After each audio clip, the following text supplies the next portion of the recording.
Gölge açılmıştı aramız. Yine bugün hatırıma sen geldin. Kabuk tutmuş küllenmişti yaramız. Yine bugün hatırıma sen geldin. Kabuk tutmuş küllenmişti yaramız.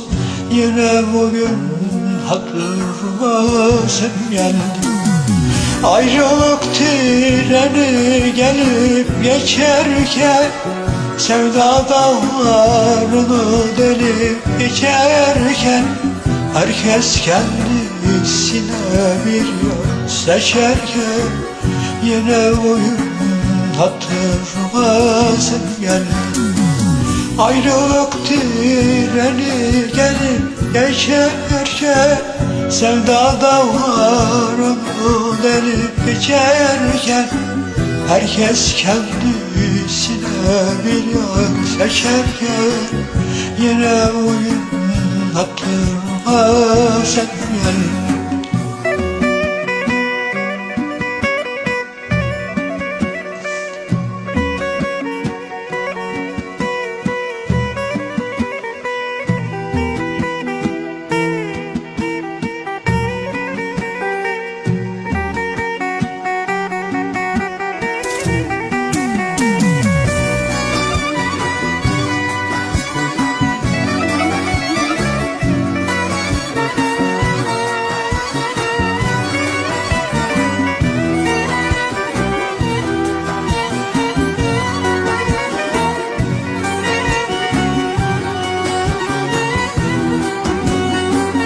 Ne bir haber ne de bir mektup bekledim.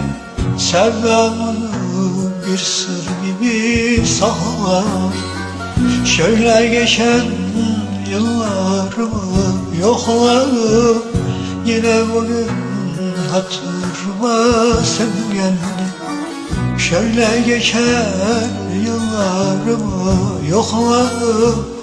Yine bugün hatırıma sen geldin. Ayrılık treni gelip geçerken, sevda dağlarını delip geçerken, herkes kendisine bir yol seçerken, yine bugün hatırıma sen geldin. Ayrılık treni gelip geçerken, sevda dağlarını delip geçerken, herkes kendisine bir yol seçerken, yine bugün hatırıma sen geldin.